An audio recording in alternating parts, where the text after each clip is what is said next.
I just start recording. What is UCI's meeting mid-sentence. I mean, aside from having about like 70 people in the room, I mean, well, we did at one time have like people. We did have one time, but not anymore.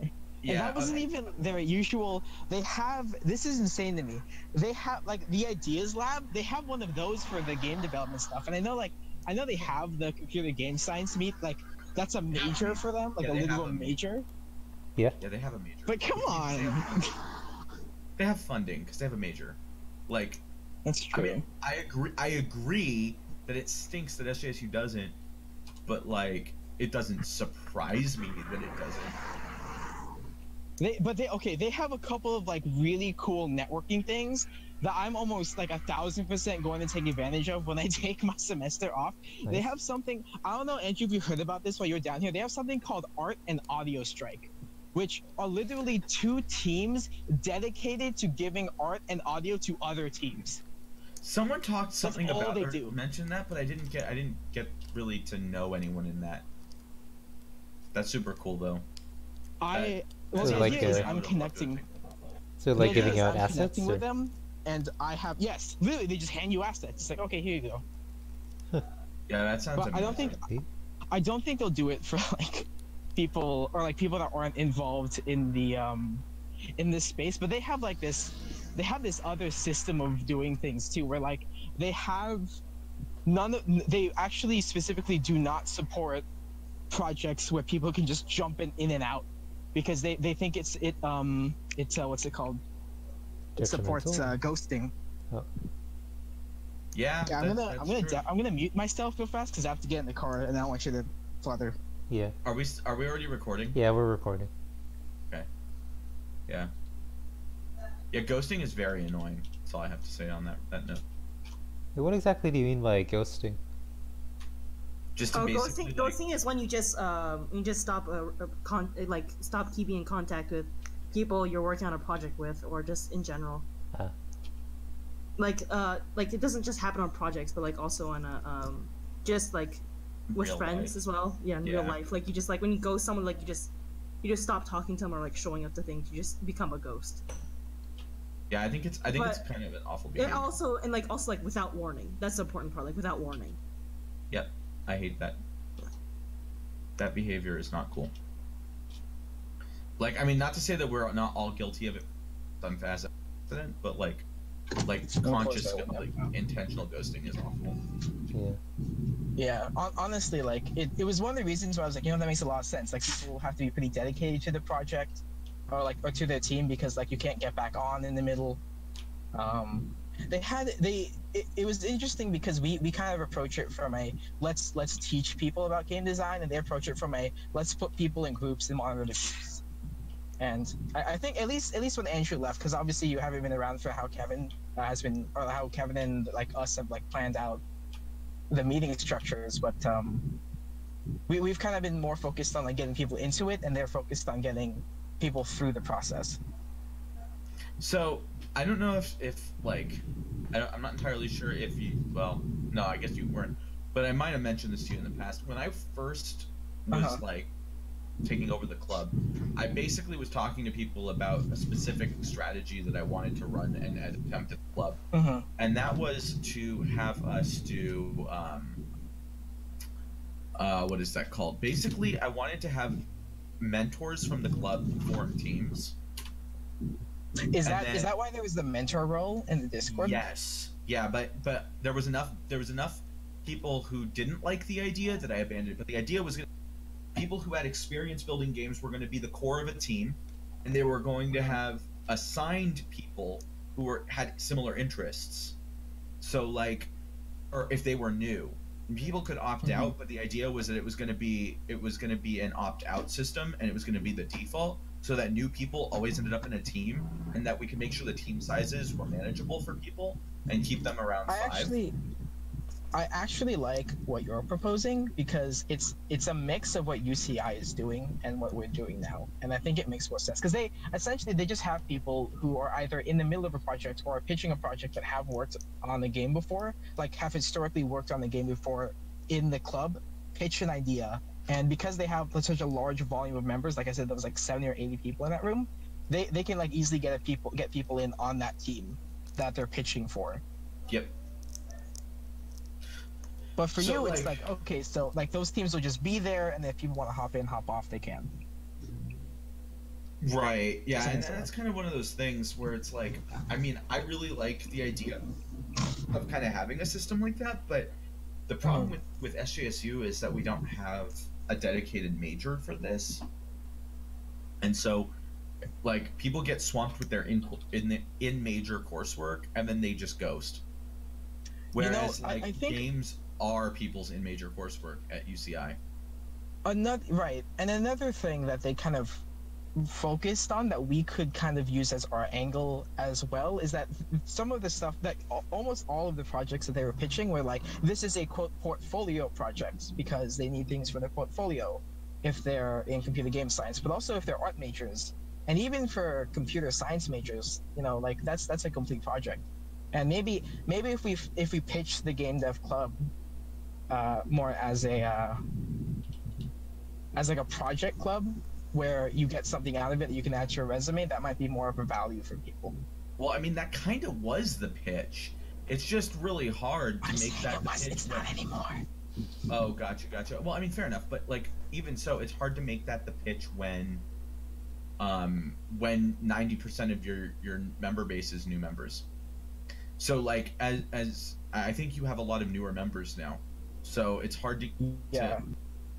The problem I found is that students don't really like to contribute extra time to things. So like the 2 hours out of their week to go to game dev club is like for some people the amount of game dev club they want, and like it's just not compatible with how much you need to do to actually make games.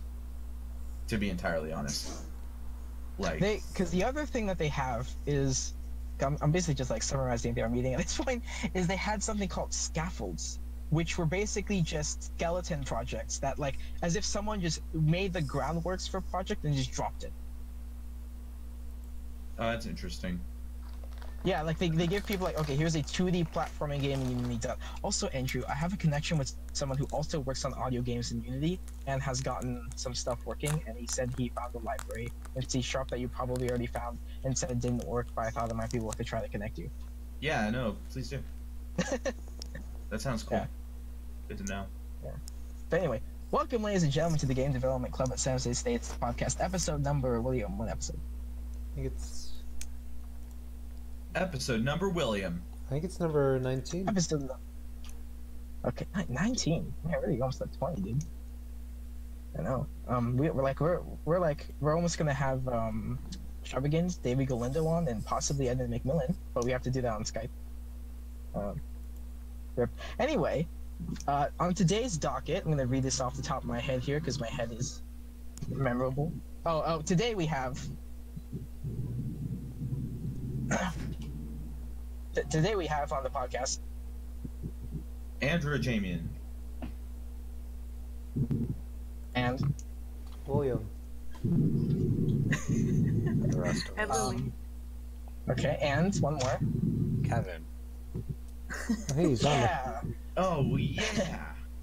yeah. We're gonna be doing more postmortem on GDC because we like the train ride was fun, but it wasn't the best situation to kind of break everything down.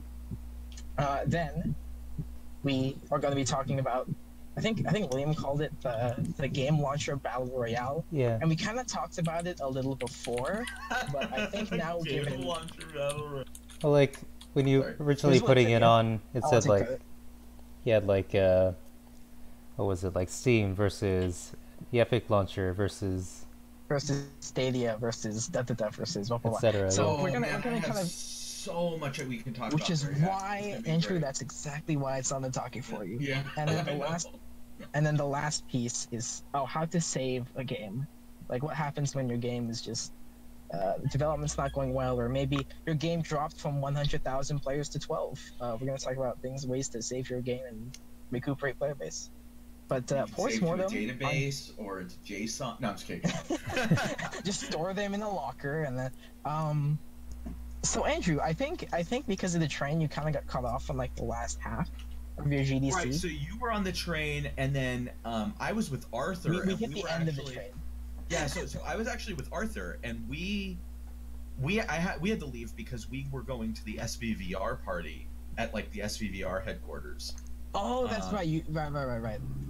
So we got there, and then I had to leave. Yeah. So please finish, wrap up this exciting conclusion. Let's see. What happened? Oh, you don't. Oh, that makes sense. You had mentioned that you had met with someone after you thought we ditched you, and we thought you ditched us. And it was like a heartbreaking anime moment when just like two people, two ships crossing in there. Wait, something like that. I know. Anyway, yeah, something like that. And then you had met with some. You just start from there. Okay. You were like on the wall with someone talking with the cheese developer. Yeah, the cheese zone developer. Okay, so we were waiting for you, and then I ran into who did I run into?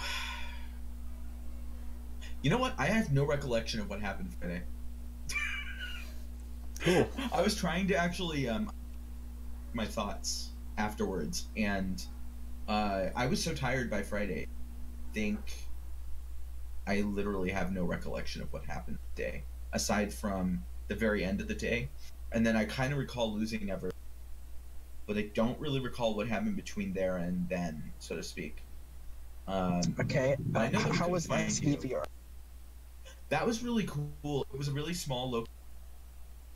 I had to play some Beat Saber in on a haptic floor, and that was super cool. It's like the floor was like thumping with the music. Oh wow! So that was super neat. And of course that wasn't like the highlight. The highlight is always people. Everyone at SVBR is super friendly and a lot of fun. Hopefully, I'll one of these days make it down to one of their meetings, but it's on the other side of the bay, so it's kind of hard for me to get there. Yeah, honestly, I really don't remember. I know that we got separated. Chaz and I were hanging out with some friends we made on the train rides, which was hilarious. Oh, didn't you say you met up with alums? Yeah, a couple days before we had met up with Shunt and Ed, and they were like CS alums that like were in some of my classes, and Shunt was working on a card game. I don't know if you remember. In Game Dev Club, he would come and people and play it with people. Oh yeah, it was sort of like Magic, I think. Yeah, kind of, but it was like a 3-lane system. Yeah. It seemed slightly more sane than Artifact. Okay. It was like a 3-lane system, but slightly more sane. But we were talking about the challenges of card games and how hard it is to like balance them.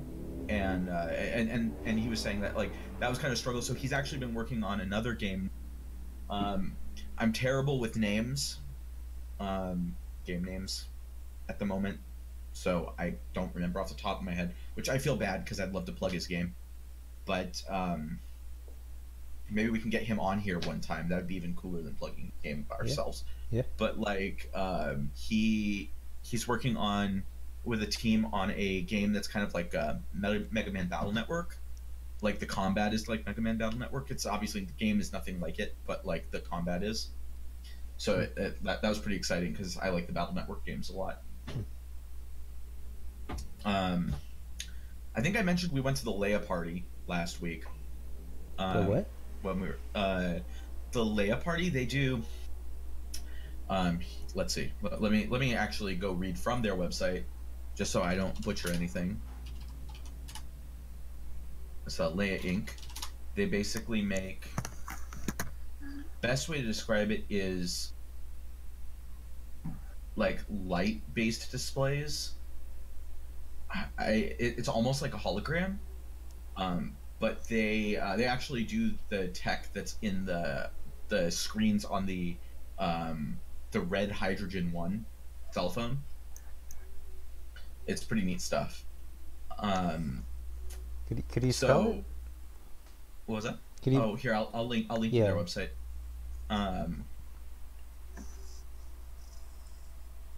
see, here you go. And so like that was really cool. Yeah, we met all kinds of interesting people at GDC, and really, I can't even begin to describe like how awesome the people at GDC are. Like, I don't know, did I mention last week on the podcast that that I met up, or I went to the Reddit game dev meetup group? So like, that was a thing that happened. I went and I was talking to the Reddit group and got to meet the team making Odo. Super nice people. Nice. Really, really cool. I'm kind of failing at being super descriptive here, but I think the big take, the best part about GDC is just there are so many awesome people working on some really, really cool stuff, and there's a hell couch. A what?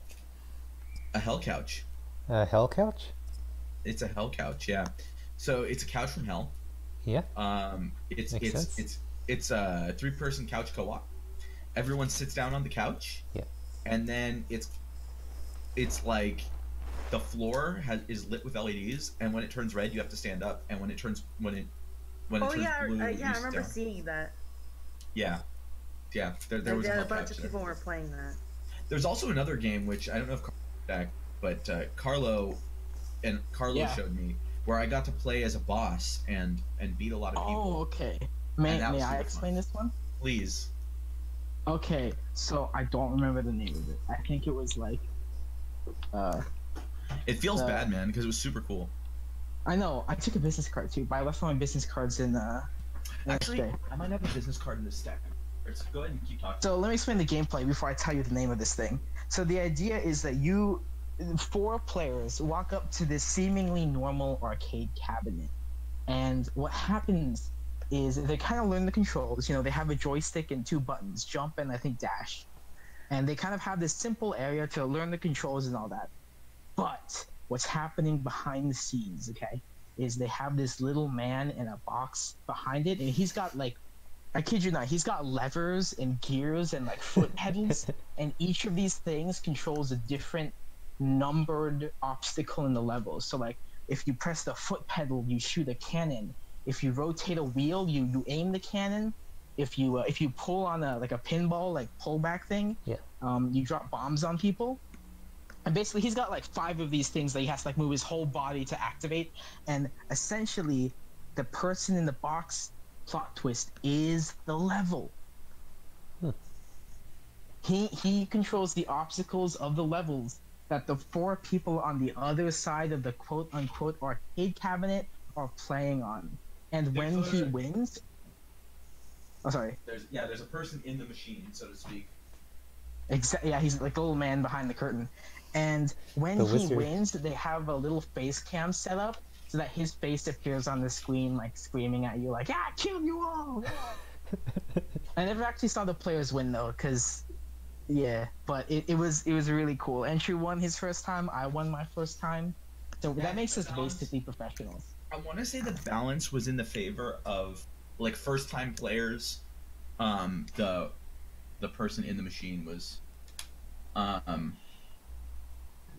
like An advantage for sure. Yeah. yeah, if you were in the box, you were at an advantage. But I have a feeling that if you were more experienced, that it might actually be lean in favor of the runners.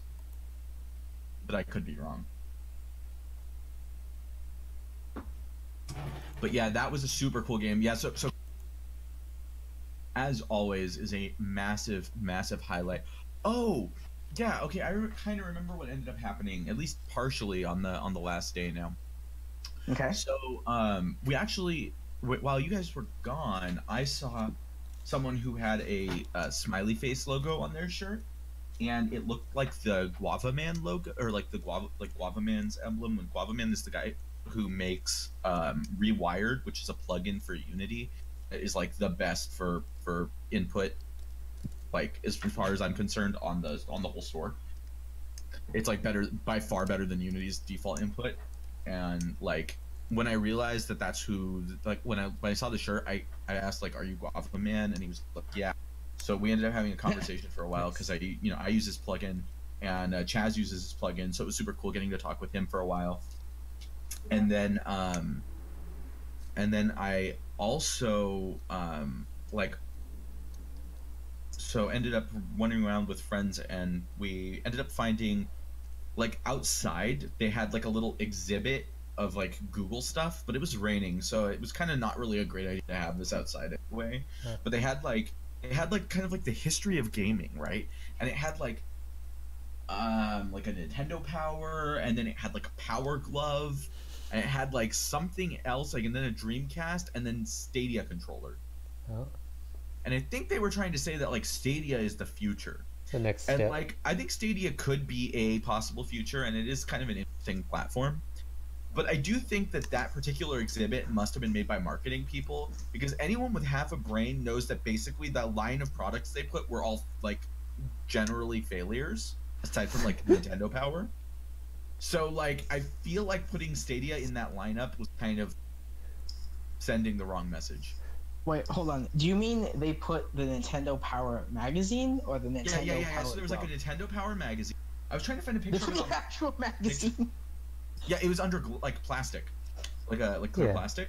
And it was like on podiums, and like there were separate podiums, and it was like linear. It was like kind of on an L shape. I wish I didn't get a picture of it because it was raining, but I wish I did, because it was like I feel like it was like this symbolic failure, like to represent this in a way that said Stadia was the future. Instead, to Then me, they have the what it Virtual said was Boy and Stadia the, is the next thing that's going to be vaporware. You know.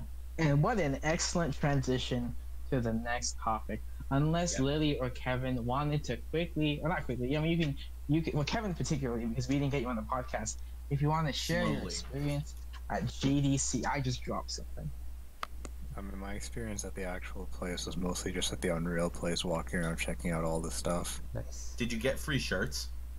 Everyone asked me that. I didn't see them, so I didn't get them. Wait, really? I took you all to the shirts. I You wasn't didn't there. take Kevin, Oh. who was, I who didn't was even just see you there. 'Cause AFK. like at the start, I saw Unreal and I just sat down and listened to like 4 presentations in a row. Oh, that's right. That was actually what happened. Carlo, we were walking by. And he's like, "Look, Kevin is right Mhm. there," and I just people, and I don't see you. He's like, "Right there," Yeah, and I'm yeah. like, "I don't see Kevin." Like, I'm so tired at this point. Oh, I remember that, yeah. And it's like it's so I'm so tired, and it's like day 3, and I've been like basically getting 2 hours a night of sleep just to get up there, and like and I've been going to parties every night, and I'm just like, I don't see Kevin. He doesn't exist. I wish I did, but he's not there. You know, but they were showing all the cool features of the newer versions of Unreal Engine, and I really liked that. Did you get to see at least the destructible like thing, like the destructible saw that. demo? That's Yeah, super it was cool. Yeah. So funny story is I went to get everyone a bunch of swag really quickly, so like we could just power swag them. And I went up to one of the things, and I believe I got Lily 4 shirts. Is that what happened? You got 4 Unreal shirts. I have like 4. Yeah. So Oh, I got snap. Lily 4 Unreal shirts because I asked for 2. I asked for a woman's Fortnite shirt and a woman's Unreal shirt. 2 people heard me. They parallelized the task and handed me shirts. So that happened. And, Wait, what and happened? I wasn't like they were so busy. It just made more sense to take the shirts at that point. Then they handed them Okay, back. by the way, you didn't get me. I'm not complaining because I don't like Fortnite, but you didn't get me a Fortnite shirt. You got me 2 Unreal shirts, which I'm very happy for. But you know. Yeah, that's great. You know what's even funnier? You know that bag I was filling? Oh yeah. Yeah. What happened to it, Andrew? I set it down somewhere and it disappeared. Oh. I mean, I already knew this, but yeah, I was so sad for him. I'm like, oh man, he took us everywhere, and like, he's like, that one Yeah, no, I know. I person like. I that's could really like, sure it saves you from doing extra laundry, but like, because I had like 2 shirts in that bag. It's okay though. The goal was to get everyone else stuff. I'm actually a little more disappointed. I missed out on the improbable pin because it was a really nice pin. yeah. But, Lily, did you have any experiences you wanted to share? Oh, I'm sorry. I got lots of shirts, and meeting with Mark was kind of fun. Yeah. Mark was awesome. As always, he took good care of us, and Yeah, and everyone at Unity is super nice. no, I hate to be that person, but I actually didn't have as good of a time as I thought I could have. I don't think that going on Friday is typically that fun. In all honesty, like only Friday. And that's kind of the thing that I've been like saying for like the whole time is it almost takes a full day just to know what you want to do there, because there's so much you can do, and so many people you can meet and things you can do. I find Not to mention that Friday. Not to mention that Friday's the busiest because of the student pass. It's busier and it's actually shorter. It's just like all around a fail, like to be there on Friday in a lot of ways. I think it's good if you just want to understand what GDC looks like, but it's pretty expensive for just understanding what it looks like. Like, because you guys paid what, $90 for a ticket? Yes, not counting the student, No, I thought that was the student price. Isn't $90? No, I'm saying like not counting what the school is paying. Oh, true. Okay, yeah, the school is reimbursing. You were correct though. Yeah, 90. Right. Huh? Okay, so. Wait, what was that, Lily? Nothing. I didn't say anything. Yeah, no, you said. Hold on. What did you say? I didn't say anything. What are you talking? You said like what hobby? What was that? Hold on. She's hiding. Hold on, Andrew. Give me a sec. What did you say? Okay, she's not. Okay, Andrew. I'm sorry. Continue. She's laughing herself away. She's laughed herself out of existence. So Lucky. Oh, lucky. Oh, Wait. lucky. Oh, okay. Wait, why were you trying to hide that? Okay. I'm talking to my Nintendogs. Leave me alone. Oh, okay. Okay. Oh, speaking of, you did getting- everyone get that Switch deal? Oh yes, the $20 or the free $20 subscription to subscribe now with Twitch Prime. By the way, if you go to our Twitch page, twitch.tv/SJSU Game Dev, you have to follow our channel first, and then you can get the deal. That's like Wait, the what's requisite. the deal about? That's not how that works. No. But I don't know what you're we'd talking still about. Andrew. appreciate if you Hashtag did sponsored. No, what's the deal about? Hashtag not sponsored. If you have Twitch Prime and connect your Twitch Prime account to your Twitch account, you can get a free 12 months of Nintendo online subscription service. But if Hang you on do a hit second. subscribe, Hang on a second. You will absolutely be supporting our awesomeness that is us being awesome for you. Absolutely. Also, go donate to patreon.com/negotiator. Oh, I wish I actually had that up. I don't have a page.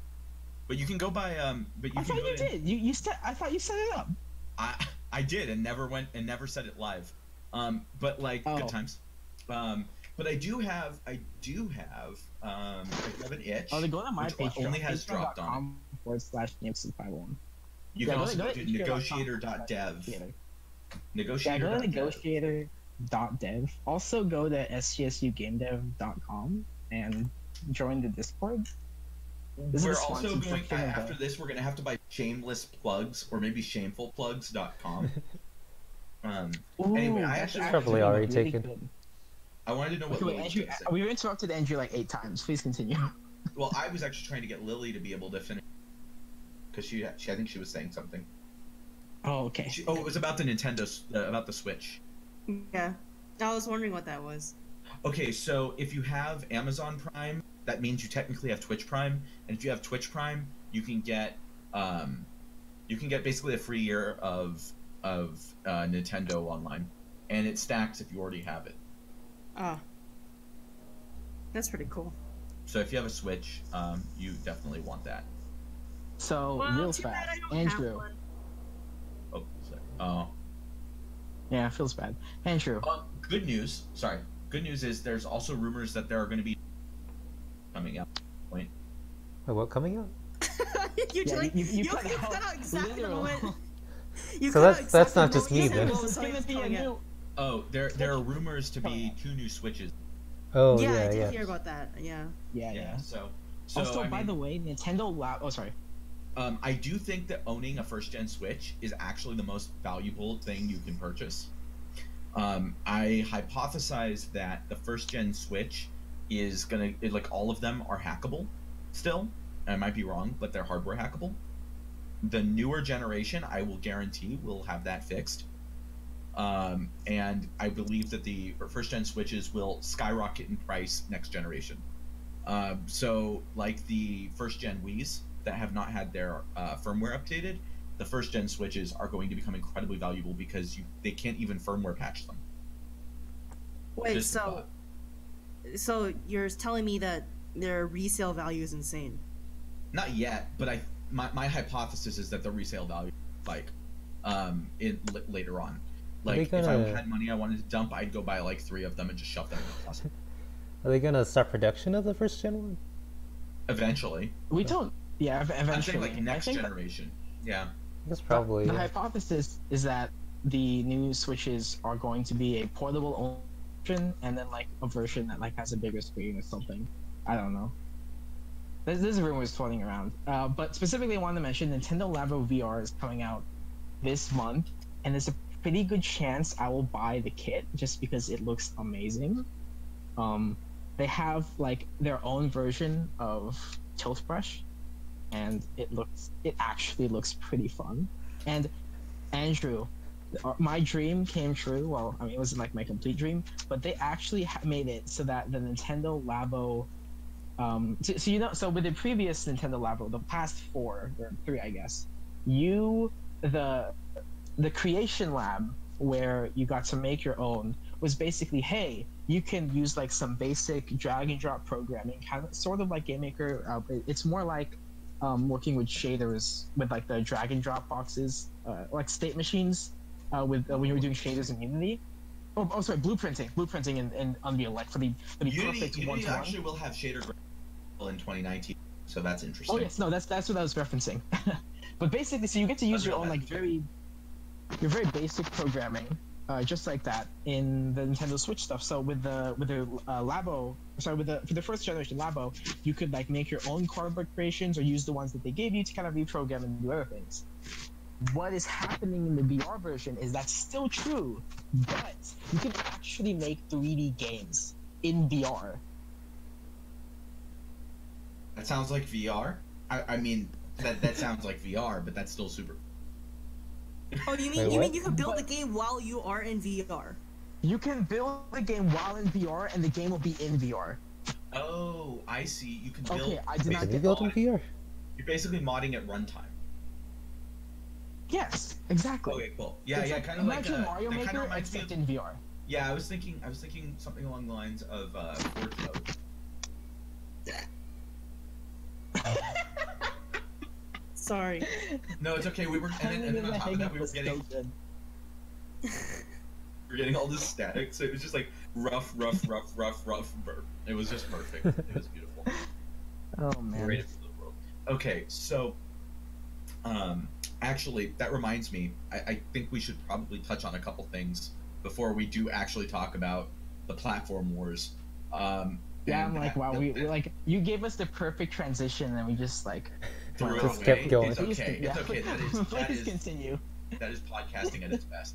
I believe that this is going to be a very interesting generation for VR. We've got the Valve Index announced, 4 days ago? I'm still so like, what a terrible announcement. It's just like, oh hey, Index, see ya. Do you mean the announcement? It's like the way they did the announcement was bad, or? Yeah, no, yes, the way they did the announcement. Like, I think they just said it on Twitter and like. Yeah, no, because I was gonna say I just saw it as a. Huh? I mean, but that's.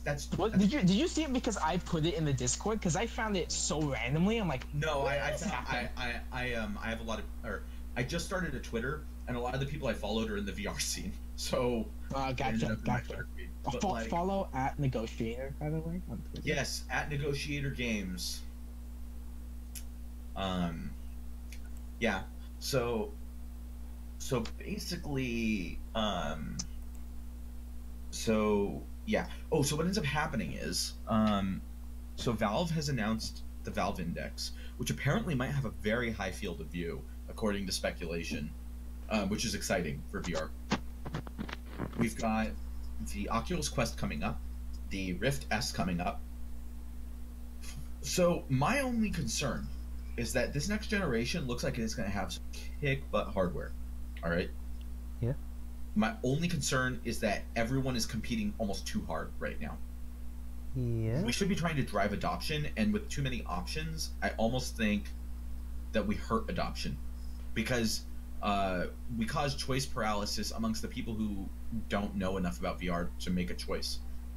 Like, For me, I'll just choose the one that I know has the specs I'm looking for, is comfortable for my face, and plays the games I want to play. But for the average person, they don't even know the answer to the question. They just want to get in VR. So, like, I think that the Quest has a good value proposition in that it's VR. But I think that the Index may actually be the better of the two head-mounted displays that connect to desktops, though I haven't had a chance to try either of them. But just based on what I'm reading. So, like, it'll be interesting to see how the competition works. And there are, of course, tons of other players in the space, too. But the thing I wanted to point out is I'm pretty sure that we're going to get the Knuckles announced on the day that releases, or they're going to come with it. And I think that we're going to get a Half-Life VR announcement that day, too. Like I think the Index is going to drop with Half-Life VR. Hypothesis. It is pitch silent here. I don't really. Half-Life VR. That's probably gonna be a little bit scary. Yeah. That's probably true, I'm muted. but exciting. Yeah, I think it has a lot of interesting implications. Specifically, Carlo, you're kind of staticky. Are you walking? yeah, I was Okay. trying to get like my headset plugged in, but then I have to go on my laptop, and then it's like, No, I was just trying to figure out what's up because I keep hearing. It'll be like half a sentence, and then it'll be like Hold on. crunch. Half a sentence like crunch. Yeah. Reminder that your Prime subscription is going to expire, Oh. Oh no. but you can keep it if you pay us the Amazon tax. Oh. So I guess while we're waiting for Carlo's thoughts on this, Yeah. I'm going to mention how next generation is going to be the generation taxes, basically. And when I say taxes, I mean services. And when I mean services, I mean taxes. Okay. You want to play games, you're going to have to pay a monthly fee on 8 different platforms. So, yeah, we're not So, like, quite at the platform wars yet. Subscription. okay, never mind. I couldn't find it. Great. It's okay. Ripperoni. So Kevin, Yeah. what was that delay? Oh, I was unmuting my mic. Okay. Yeah, sure. What is the launcher that you use the most? For games? Yes. Well, I have like 3 that I use. Oh. Okay, and they are. Steam, Origin, and Epic. Oh, and I guess Riot. Battle.net. You still Oh, play and Riot. Wait, what? Apex. Okay, so Yeah, I wait, use what do you play on 5. Origin? Battlefield 5 and Apex. Wait, Oh, do yeah, those that have makes separate launchers? What? Do those have separate launchers? No, they're just Yeah, they're on Origin's Origin, right? launcher. Gotcha. Okay, so say I use Riot. I use League for League, obviously. I don't know if that counts as a launcher. It does. That's a I launcher. use Battle.net for Hearthstone and like very rarely Overwatch. I Okay. use Origin for Battlefield 5, Apex, and then whatever other Battlefield game I'm playing. I use Steam for like all my Steam stuff, and I use Epic for Unreal Engine. Okay. That's basically all of them aside from good old games, a couple of other platforms, Itch's. Oh, GOG. Client. Oh, I have GOG installed, but I don't play any games Wait. on it. Itch.io has a launcher? Yeah. What? Huh. Carlo, do you live in the Stone Age? No, Probably I just still thought that you just downloaded Itch.io games and played them. Yeah, that's actually You what I can, thought, but they have a too. launcher where you can. It makes it really easy. Can- Okay, What? I heard they have a launcher that you can, Do you want? Makes is it and it really makes easy. it really easy. Is it me that's cutting out or you're cutting out? Someone help me. I'm think hearing it's him good. cut out as well. It's me. Okay. Yeah. I'll bring the mic closer to my face. Well, it's just like cutting out completely. So. He might have like a noise gate or something on Discord. Oh. Am I lagging? I think you haven't. It might be your noise gate. Just check. It might that be out. noise gate. What's a Like noise if gate? your volume drops too low, then it mutes you. Like it thinks you aren't talking. Is he just mumbling? Interesting. I'm looking at this. I don't see that as a problem. I think it's Noise suppression, maybe. and attention or tension. I forgot what the word was. All right. What do I sound like now? You sound okay. Like the same-ish? Okay, cool. Glad to know it. I don't think I achieved anything there. Okay, well, regardless of what I did or did, Oh, can you guys understand me at the very least? no, it cut out again. Cutting out. I'll just hug the microphone. How is that? What if you try shouting? Yeah. All right. I'm hugging the mic now. All right. So, now that I am hugging the microphone. Yeah. And I probably sound a lot better because that's actually what you're supposed to do. Oh. Yeah, we were talking about launchers, and I don't remember what I was saying. Okay. What were we talking about? Someone refresh my memory. I don't remember actually. I'm just saying what launch. I think I had to leave before we got to that. Yeah, part. I was trying to bring Kevin into the conversation because he wasn't talking. Oh, I'm not talking because I'm also doing work at the same time, so I'm just like jumping in when someone like says something. Okay, so really quickly, Kevin, what's your what's your deal? Launcher wars is. What's my Yeah. what? What's your deal with launchers? Like, what do you like? What are you okay with it? Are you against so many launchers? Like, I mean, it's kind of are you a pain. against the practices or? I mean, it's kind of a pain to have to open like different things to open like to open a game. But I mean, I understand why they exist. It's not that big an issue where I'm like, I can't stand this. I'm gonna write a letter to my congressman. Like, I'm okay with it. It's kind of annoying, but I don't really care that much. So actually, that kind of is like, there are actually a handful of things here. First is market fragmentation, right? Like it's becoming bigger and bigger a problem that the market is becoming more fragmented. Are you lagging? You're like cutting out every like 30, like every other word. Okay. Yelling too. I don't understand why. Increase your mic sensitivity. It might just be your network connection. It could be. Is this better? I don't know. Well, you're not cutting out. I'm not cutting out now. Well, not yet. Yo, okay, hold up. I just have to say that the Video Game Development Club at UCI, they have a uci.edu email. Oh. Why can't we have that?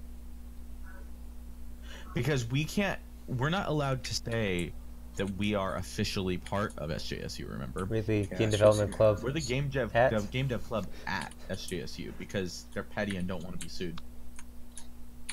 I shouldn't say that, but that's Sued true. by whom? We're not loved. We're not loved, yeah. That's basically how it works out. Who would sue them? The bastard Themselves? child. No, I if was something the- Exactly. if something went wrong and a lawsuit were to happen, then they want to be able to say, no, it was those guys over there, they did it, it was their fault.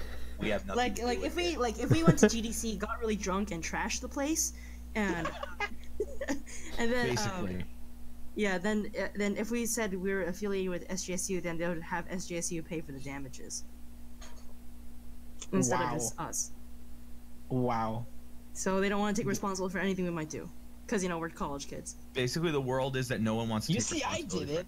Hello? because they have a program. They're basically already assuming responsibility for their game dev That's students. true. That is fair. I don't know if they do that SJSU for does every not club. care about us. But Anyway, they do not care about us beyond being just a student org, I should say. That's the actual correct way of putting that. That is the that's fair. not saying that. That's Sorry fair. to Okay, anyone back to listening to this. It was no, offensive. it's fine. It's fine. Honestly, no, but you also said it's true. Platforms specifically. Now, the way I see it is that, frankly, I would prefer everything on one launcher, and progressively over the years, it's just gotten to the point where where I was kind of like, okay, I can have Battle.net. You play for like the 1 or 2 Assassin's Creed games I play, okay, fine. Unreal, okay, well that I use the engine. I guess it kind of makes sense.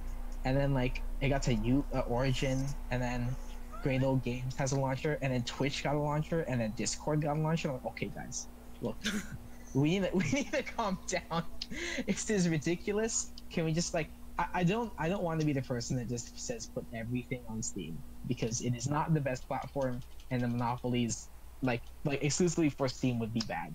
Yeah. But to the same point, can we also just put everything on Steam? I think Can a we good just put amount of everything launchers everywhere? would just- I think an okay amount of launchers would just be like 2 or 3.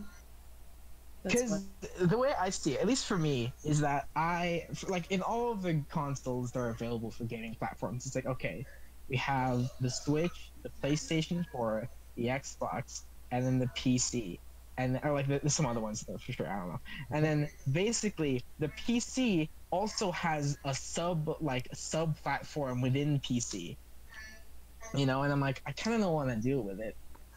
Okay, And so I think there are also some features that are missing from a lot of the other launchers, even some of the older launchers like Uplay, I mean relatively old Uplay and Battle.net, that are just in Steam already. right, Steam has had a lot of time to update their platform. They've gone rather fast at times and rather slow at times, I think. But generally speaking, I agree that Steam is a more mature platform, I think. Okay, so if you don't mind, I'm gonna kind of hijack this for a minute because there's actually a lot to talk about with regards to this, and like I think that like I want to get everyone thinking about these thoughts so that we can talk about them a little bit. So the first is that market fragmentation is really, really bad when it becomes hard to even know where you can buy a product or if you can buy a product. Partially, this is kind of sad because the thing that the thing that Steam kind of got people to stop doing was torrenting, largely. And the main reason it was able to stop people from torrenting, I feel like, was it was convenient and everything was in one place. When you start having to worry about managing credentials for 7 different launchers, when you start having to worry about like all this other stuff, I think that you'll find, or like we will start seeing an increase in piracy on any game that can be pirated just because of the sheer inconvenience of having to figure out what platform it's on and how much it costs and like which is the best platform to buy it on and how much and like you need to have credentials for all these things and like I think that there's going to come a threshold where like convenience has gone away again. I mean, Like- to say that you have to choose, you often don't have to choose. They just because it's only available for the. Well, that's a whole nother issue. Platform exclusivity is kind of the cancerous stuff that we had on the consoles for years. And like when you're choosing to play a game on PC, you're typically choosing it so that you don't have to deal with platform exclusivity. That's like that's one of the big reasons that people were choosing PC for on the convenience side, was that it was just like if it was a game that ran on a PC, it was available in a fairly centralized place. That's one of the big reasons, aside from it being total garbage, that Games for Windows Live didn't take off. Oh yeah, that's why I was really surprised when they said Detroit Become Human was being moved to PC. Because that was like a PS4 game, but then now they're gonna make it available on PC for a while. Yeah, it's very interesting. Like, I think, like, the big problem I see is also like, okay, so fragmenting into different platforms is representative of the gatekeeper model, so to speak, for making games. Like what we're gonna start seeing is it's gonna be harder, I think, to publish on the platforms that have the most visibility. Steam may not have the most visibility in the future, and that can be good for the people who are able to get through the gatekeeping, but really bad for the people who cannot, even if their product is of good quality but doesn't meet some standard that whatever arbitrary standard the platform has. Like, then there's also like issues of like ownership and these are kind of things that people are complaining about Stadia, right? It's like issues of ownership and how basically Stadia means that you don't even have the client running on the computer. But I mean, of course, there are some really cool upsides, right? Like, it basically runs on any computer that you can connect to Stadia with. But on the other hand, not only are you just like renting a license, but you can't even install it locally. You can't play it offline. Oh, I talked about the Stadia with someone else, and he said it might be useful for people that don't have like a lot of space. Well, that's what it's for, because the whole point of being able to stream the games is that it doesn't matter what hardware you're running on outside of connection. And again, for someone like me who doesn't right now have access to a gaming computer, that's amazing. But it puts into question stuff like game ownership what happens if you just have bad connection. So you're paying like $60 or whatever for a game to not own the data. Like it's already streaming, but then there's already stuff with like not region locking. What is the thing I'm thinking of? Actually, it's like you're just renting it and you don't know the expiration date. right, and you also don't even know if the service will be there next month. Like, because it's Google. Like, let's be entirely honest. Google is kind of notorious for cutting. Hey guys, remember out. to integrate your Google Plus account with your YouTube. Oh, wait a minute. Yeah, I know, right? But like, okay, so like, I see some legit upsides to Stadia. I'm not. This isn't me like going on a Stadia rant or a Stadia bashing rant. Like, I think there's some super cool things that'll be enabled by Stadia. My problem is all Stadia really does is it shifts the onus off of your local hardware onto the network. So all of the burden now is on the network. But the great irony is that networks aren't fast, right? The speed of light is slow in comparison to the way we want communications. So as a result, there comes a point where you hit a threshold where unless Google is getting basically unethical peering deals because of net neutrality being taken away, like, so they're basically getting fast lanes and they have servers near everyone. That's going to be the only way that I see Stadia working incredibly well. Now Google already kind of is doing that, so you know, you can make an argument in favor of that, but like, I see this as representing a really interesting shift, and I want to point, and this is the way I wanted to point the games, not games as a service like live services, but games platform as a service. So now we're gonna have a lot of we're gonna have these platforms, these fragmented platforms that each make most of the money and the devs make very little, is the way that I see it's probably going to end up. A lot of people are also worried that Stadia in particular will pay devs based on the amount of time a game is played, which will lead to game padding. I also foresee that might lead to a lot of microtransactions, because developers will have to compensate. I feel like this is going to basically take some of the worst trends in mobile gaming and apply them to the whole industry. Trends that are already kind of creeping into other parts of the industry, but like they're going to go full force. As for we're probably going to see advertisements too.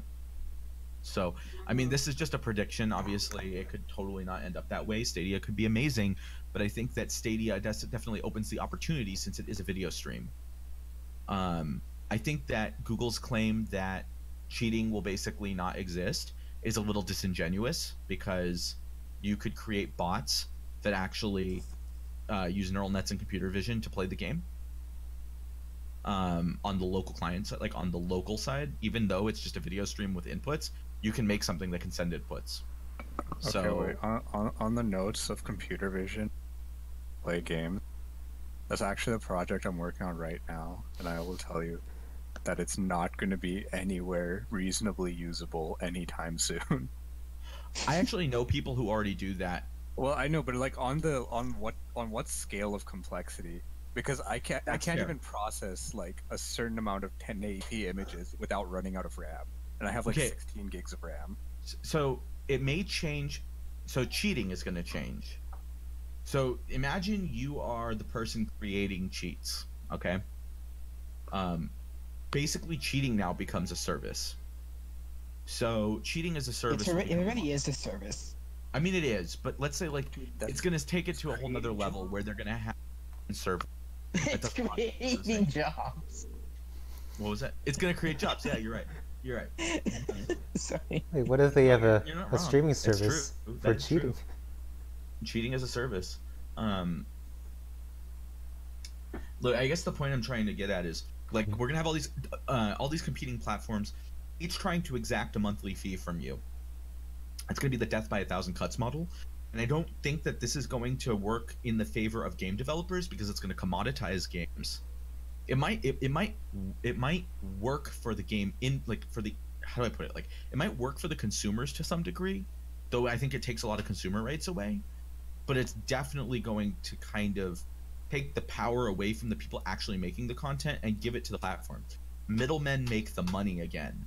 And I think that one of the things that we saw over the last 10 years was a certain amount of democratization of making a product and being able to sell it directly to a consumer. At least if you did it through a platform, but you didn't do it but a platform didn't kind of you didn't have to have that platform. Like, there were easy ways to sidestep it. Those options won't go away, but I think that the convenience of something like Stadia may make it a lot harder to get those audiences. So basically, Stadia could become the de facto standard, and if it does, I think that it sets a really dangerous precedent for commoditization of games and basically developers actually getting paid for their work. And I mean, you've all worked on games. You know how long it takes to make to code, to make art assets, to make music, to make story, to do all those things. Each and every one of those is a specific business in its own right. It's a venture that people do alone. If you commoditize games, you're commoditizing not just one mode of production, but many. And that's actually it's not like just commoditizing a song, which is one mode of production, which is not cool either, by the way, but it is I can see how that path happens, but with games, I can see it being almost infeasible to make a game because it's not ever a profitable venture unless you're a big company. Because when everything is free to basically free to play or just click to play, how do you compete with AAA? Some people will still seek out indie experiences, but how do you compete with something like Apex Legends as an indie? It's kind of hard. But I guess the last thing I wanted to point out before I let everyone else jump on me and actually talk about it a bit more. Apple. Did anyone hear about Apple's announcements? Mm-mm. I haven't. Yep, I did. So Apple is making a game service or a game platform as a service. So, and the reason I say platform as a service is because I think games as a service has come to mean what we call live services. So something like Anthem, or basically a game that is live, it has a living world with a lot of players in it that gets updated over time. That is not what I mean by games as a service anymore, or this is not what I mean by game platform as a service, because the idea is now you could have a static game that doesn't change, but that is on a platform, and that game is now a service. So if you have Skyrim, but it's in the cloud, now that game is a service because you don't have it locally. You only have it when you have access to the service, even though it's a single player game. So I think that that's a really interesting trend. And Apple's service is not in the cloud. It's not streaming like Google's. I know Microsoft's also working on one, and I'm excited to see a little more of that. But I know that that Apple's service is basically going to be, you pay, I think they were looking at targeting, it looked like $12 a month, and then you get access to all of their premium game library, which they're going to curate and choose who gets to make games for that, to the best of my knowledge. But I have a feeling that if you want to make premium games, it's going to be the only way to do it, and they're trying to make premium games able to be a thing on mobile, which I think is actually a good thing. But overall, the only person who truly wins in that situation, I think, yet again, is Apple, and they end up commoditizing games as a result. So, I don't know. Any thoughts? Yeah, I was gonna mention that I think it's kind of a weird practice too, for at least specifically the sphere of conversation when I don't remember what the first game was, but one of the games canceled its launch. Or not canceled its. No, it did cancel. It canceled its launch on Steam. Metro. And moved over to the Exodus. Epic. It was Metro. It canceled its launch on Steam and said, "Hey, we're exclusively on the Epic Game Store," and that rubbed people the wrong way when it was when it turned from games being announced and launching to the Epic Game Store being. It seemed like an act of predation against Steam. It was kind of like an act of war almost, where no platforms at that point had kind of that wasn't really a thing that happened. It wasn't like Great Old Games was like, oh hey, this game that's on Steam, whoop, poached. I mean, games used to launch on itch.io and they would launch on Steam as well, but it was never like Great Old Games would be like, hey, only publish on us for like a certain amount of time, and don't publish on Steam, or like cancel your launch on Steam. And it's weird how it seems like the PC market is almost regressing in that way and in the ways you were describing, but the console market, like rumor has it, the console market specifically with Microsoft and Nintendo is like, hey, can we just like put the Xbox Live Launcher on the Switch? Like, can we just get Xbox games on the Switch? And interestingly, in an interview with one of the I forget what it was. I think it was like on a forum for a confirmed user on the forum who was like one of the artists for Cuphead, was like, yeah, it was actually Xbox or like the people at Microsoft who were like pushing for the Xbox Live or for the Cuphead port onto Switch, or interested in it. So I don't know what that says about how Microsoft is going to be approaching, or what announcements they might. I mean, I think they like. There's been a rumor that Xbox Live is going to be on consoles, and like, Yeah, it seems sort of counterintuitive to like get like a game that's exclusive to you. One. Yeah, I can explain that one actually. But please, William, go ahead. Like, I was just thinking, it seems counterintuitive for the Microsoft people to like push for a game to be put on a competitor's console, essentially. Right. I honestly, I think that that almost is a signal that they might be backing out of hardware, but I doubt it. Like that just seems so unlikely. They're not entirely backing out of, because they are making Scarlet. They have a next gen console, but my understanding is that their goal is basically Stadia tried to steal their thunder. I'm pretty sure Google knew that they were gonna, like, Microsoft was gonna announce that, because there have been rumors of that, and so they wanted to hit the floor first. I'm hoping that if either company wins that battle, I'm kind of like, I think Stadia is really cool. I think it has some really cool value propositions, but I honestly think that Microsoft actually kind of cares about gaming, surprisingly, not just as a profit source. Well, they've had Microsoft has had a gaming department for a lot longer, like since 2001. Right. Yeah. They care about Google it. was a lot more public with Stadia earlier on. Like, they didn't have a name for it, but they were test streaming Assassin's Creed Odyssey months ago, and they announced that they were working on something like that a year before. That's true. They were, but I mean, and obviously Microsoft's probably been working on it for a while as well. Like, I don't know how long the Microsoft rumors go back. So. Yeah. The point I'm trying to make is, like, I feel like Google could give, like, Google has an incentive to disrupt the industry, because they have no foot in it. But like, I don't know if you watched the actual announcement, but there was something very cringy and out of touch about it. Like, it's almost like when any tech company goes into it. That's why I skimmed through it. It was cringy. No. But why it was cringy was not, I think, the reasons most people view things as cringy. Like, I don't mind the humor on a tech conference, like a tech announcement. That's okay. Like, a lot of times they put engineers on the stage. It's expected. The thing that bothers me is that it felt like the people who were announcing it mostly did not even really, like, care about games. Like, and this is kind of, in some ways, the feeling I got from the Apple announcement too.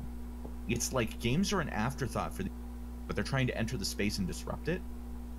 It's almost like how, like, Uber came into the made ride sharing, and they basically just came into a space which was taxis, and they just disrupted the living heck out of it. And, like, that's been positive in many ways, but I think there have been some, like, very large net negatives there, where, like, taxis actually were a business that, like, supported people's lives, whereas, like, ride sharing barely supports the people driving the car. What I'm trying to say is, like, I think that it's interesting that the next generation, or some of the companies trying to push the next generation of gaming, are companies that just have traditionally not cared about gaming at all. I mean, and you could look back at Microsoft and you could say, well, Microsoft, they actually had, like, there was a version of Windows that was used on the Dreamcast. Huh. Like, I don't know if you were aware, but that's, like, how the Dreamcast operated. So, like, it's really interesting. Like, I don't know. I feel like there is, and obviously Windows computers people gamed along. DOS actually. Start with DOS. It's really like a very interesting area that we're crossing into. It's not to say Google doesn't care, and I know there are plenty of people who love games, and like I know there are plenty of awesome people at Google doing some like who really care about what they're doing. I worry that this comes from a space of, oh, this is cool, without thinking about the implications, which is really a problem we have in the tech industry. I mean, as someone who writes code every day, sometimes it's easy to get caught up in what we can do that's really cool, but not think about how that actually positively impacts the world. Like, and I think that Stadia may not have a positive net impact, even if it has some good features. I could be totally wrong. Like, I mean, I could see also it being really great for people who don't have access to great hardware but have a cell phone and they can play games. But my problem is that when the industry targets people who those are their parameters, they have worse hardware, or when it's like, oh, we're going to make a mobile game, usually it's driven by certain money incentives, and those money incentives are driven by like almost downright exploiting the users. And like I always try to look at things from all sides of view, and as a developer I can understand wanting or needing to make money. Game studios have gotten bigger and bigger and bigger, and it makes sense that microtransactions exist almost, like, and loot box models exist, because to support large studios without having to worry about crunching a game in 2 years, you need to have residual income coming in. You know, you have to have money coming in month over month, not just because, like, it used to be you released a game, you had a spike if your game was popular, and then you had a little bit of a long tail that kind of just drug out of sales. But you were just basically like hoping that didn't just trickle off, or that your game didn't, you had to hope your game succeeded at least enough to pay back what you owed, and then hopefully enough so that you could continue operating. And I think that that's the reason why the microtransaction model has been so popular and like so sustainable. It's in some weird way sustainable for the industry, or at least that's how they view it, I think, like in the AAA side of the industry. But I think that their view of sustainability doesn't account for the fact that it's created a lot of market badwill with the consumer. So like, anyway, soapbox. I've been thinking a lot about this for the last couple weeks, because I think that there are some really weird and interesting places that we might end up. No, that's totally fair. Lily, any thoughts? All right. I think she's in the microwave. Oh, Can I ask you all a question? Yeah. Can I ask you all like? I was asking Kevin for thoughts. Yeah. Oh yeah. Go. I got nothing. You know what? Never mind. Well, I have a specific question that I think every one of you can answer. Okay. Would you guys use Stadia if you had the opportunity? Do you think it would be something you would use and would like? Yes. No. I guess I'd have to see what like games are being offered on it. I have a shit computer. Yes. Well, I mean, my main issue is with the field I'm working in, or at least with the technologies I'm working with. I need a very good GPU anyway. So I think if I'm gonna have one, I might as well run the games direct locally instead of over a network, which is why I personally want to use it. Do you see it as being a potentially successful option? Well, I mean, that's just dependent on how good networks are. I mean, let me just interject that if I did have a good computer, I would not use Stadia. But one specific field where I could possibly, like, I have no idea if the technology is even there for this. Like, considering that VR already has latency involved, but what about VR? Like, No. How likely is it? Oh no.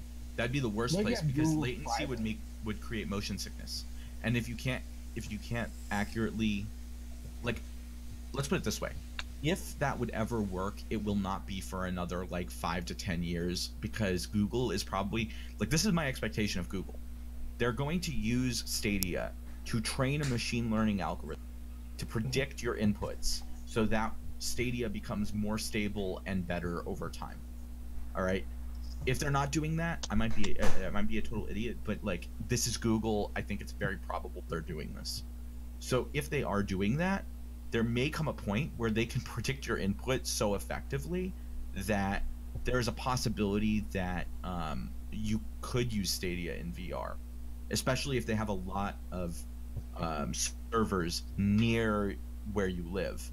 But I think that the latency is a big hurdle, because if you experience latency in a game when you're in VR, it will cause insane motion sickness. I mean, you wanted don't to say need machine that learning for that. That's already being done to some extent. No, I know it is, but it's not good enough, is my point. I don't think it's good enough for VR. I doubt machine learning will make that any better, because it's not something that can be optimized by machine. It's not a problem that can be optimized by machine learning. You know, I think that it may be a problem that could be optimized by machine learning. No, I mean, nothing can be optimized is a really bad term. You can't truly optimize anything, but you can optimize for some variables, or you can what's the word for it, like select for some variables to be for some features to be a little bit more advantageous than others. I think you could potentially use machine learning to train a model that could send the predicted frame across the wire early, to avoid. Well, I mean, but people getting sick. That doesn't really help at all, because even if you send a predicted frame and the prediction is wrong, you still have to like layer over the correct frame over it, which it'll smooth it a bit, but that doesn't actually help. Right. I mean, I honestly think that VR and something like Stadia are fairly incompatible, unless we break the speed of light, which we're not doing at least yet, because physics doesn't let us do that. But yeah, I agree with you. I honestly don't think there's a solution there. I just don't really see that being as feasible.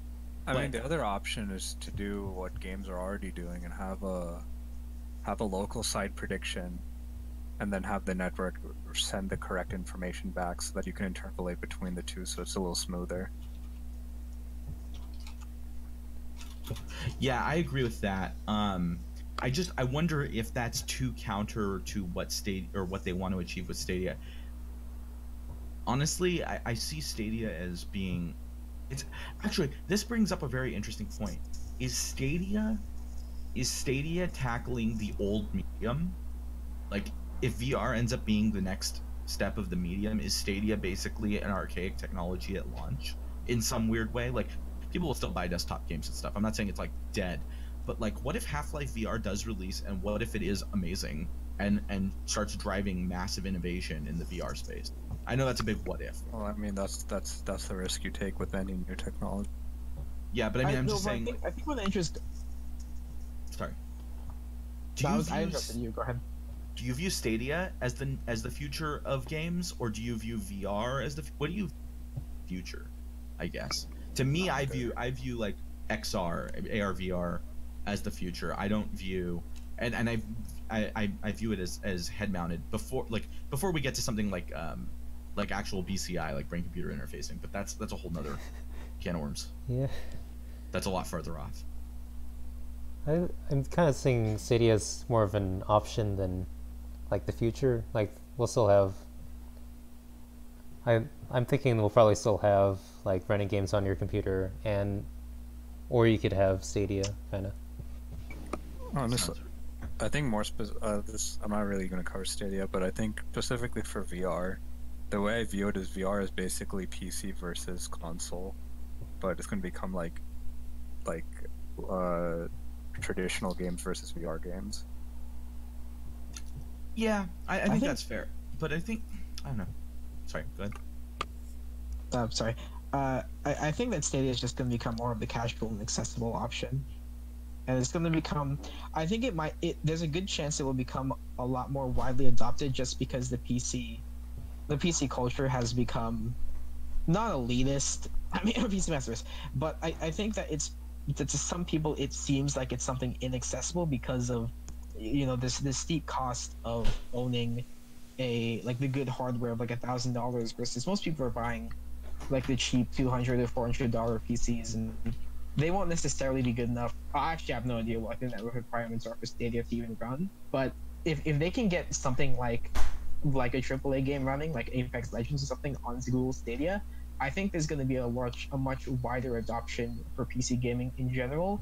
But I think that the quote unquote PCMR will remain the PCMR, and that they will just stay. I think I'm part of. I think most of us are kind of part of that, where it's just like we have relatively high-end computers and we just use them for gaming because we're already powerful enough that we don't need to rely on Stadia. So I don't necessarily think that it really even puts us in a position to talk about it from like our perspective on it, because I don't know if we're necessarily even the target demographic. Okay, I think... can I just point out one thing real quick? So you pointed out that it's a lot of it is about cost, but if you think about it, it's just shifting the cost from hardware to networking. Yeah. Because you do need a very good network connection for that. Yep, I agree. Also, although that might be why I said your nose. You It's did gonna say be that. breaking your nose. Jeez. I'm sorry. Wait, Lily. What was what? Thought Lily's talking to someone. Oh no, I fell asleep face first on my laptop. Oh, ouch. Oh yeah, that's bad. Oh. Oh, yeah, okay. Yeah, my mom's woke me up because my glasses are cutting to my face. Oh, ouch. Oh no. Yeah, because I was face first on my keyboard. Well, I'm awake now. Do you want to sleep? Would you use Stadia, Lily? No. Okay. No, that is the answer. And that's our answer. No, I do want to Why? actually say, like, you were What? saying. I know. I think Kevin was mentioning that Stadia, or someone said target audience. Was that Carlo? That was me. Yeah. Okay, so here's the thing. They claim their target audience is everyone. Yeah, no way. One, that's Yeah, usually that's when you no. say the That's a words no. everyone as your target audience, you are already missing the boat on anyone. I mean, that depends. Why? That depends on the product. Because No, I know, but generally speaking, when that's not targeting anyone. You're kind of making a product that will feel compromised to anyone who. But I do think that Stadia's biggest value proposition is demos. Like let me be frank in that I think that the biggest thing that Stadia can offer for the games industry, if it doesn't become very strong as its own platform, like, is that it seems like it would be a really good way to get to see whether you like a game before you buy it. And that's super cool. wait, how does that help with that? You can click one button and play. Yeah, it's like Oh, time so you don't demos, have to like I had in install it. Super Smash Bros. Yeah, so you don't have like I to had in Super Smash Bros. Brawl, where it was like you could play Super Mario Brothers for 2 minutes before like the game ended and you went back to the menu. It's like you can have like a timer to just play a game for like 5 minutes, and like, you can play Dark Souls for 10 minutes. If you somehow speedrun the game, well, you didn't. You don't get to Like win it. I honestly think that what we'll see is if Stadia is not a subscription platform, if it's just like free and then like I don't know how they'll make money this way, but like if you just can be like play games on Stadia or do a demo on Stadia, like I personally would click the play game on Stadia, play it for a few minutes to see if I like it, and then go buy it on Steam. Because I don't I want to support the devs and actually install it locally. Okay, wait, no, But- you could also, like, this is just theorizing a business model, but you can have the demo, like, you can have the technology as a demo technology, and then you can have the developers pay to put it on that platform, so that there's no, like, the consumers don't pay for it, it's free for the consumers, the developers pay to put it on there, so that's where the revenue comes. But then it has to be generally adopted to be worth it. Yeah. Yeah, it's definitely an interesting situation with Stadia, and I think that I give Google credit for trying to envision what a future of gaming like. I personally hope that the future of gaming looks more like More like what? virtual reality. Oh, okay. Yeah. Actually, or augmented reality, basically XR. I like. Yeah, I was just asking because you got cut off right when you said Oh, VR. I'm sorry. It's Yeah. like, the future game looks more like blank. I was like, But, looks like but what? to be honest, Maybe a I don't murderer think any of is- those things are exclusive either. Like I think that these will all be spaces that coexist. I do think that Stadia will open up gaming to a large segment of people who have been underserved because they don't want to buy hardware, or don't can't afford hardware, and that's cool. Like that sounds really really cool to me. Yeah, there's some benefit to it. It's not all bad. But I also think that I'm going to be entirely honest that like when you start opening floodgates like that, you have the chance of developing to the lowest common denominator and could actually fundamentally compromise game experiences, and that kind of stinks. So I don't know. We'll see. Like success in the mobile space has largely caused mobile to kind of cannibalize itself. Like I really liked some of the early mobile games I played. They had fairly ethical business models. They were actually good games. They were games on mobile. Nowadays, a mobile game is really just a Skinner box with a buy it now button, but you can't even own it. You just keep buying it now over and over. So I don't know. Well, I'm very curious to see what the next generation of gaming looks like from a business model standpoint. I think that that's actually going to be the biggest factor in adoption, but I could be wrong. Okay, I'm done with that incredibly long. I apologize for. No, it's okay. It's good at least someone has something to talk about on this podcast, so you're good. I mean, yeah, I've got nothing. I was gonna. Never mind. Well, no. I actually have a question. Like, you make games, you publish games. I know a lot of. Like, do you feel like? Do you want to publish games on Stadia? Is it deal breaking how much of a cut you get? Like, what would be the deciding factor for you putting a game on Stadia? Wait, who are you asking? Really, anyone, but specifically, I mean, I kind of directed it at Carlo, but that was kind of dumb. It's kind of a question for everyone.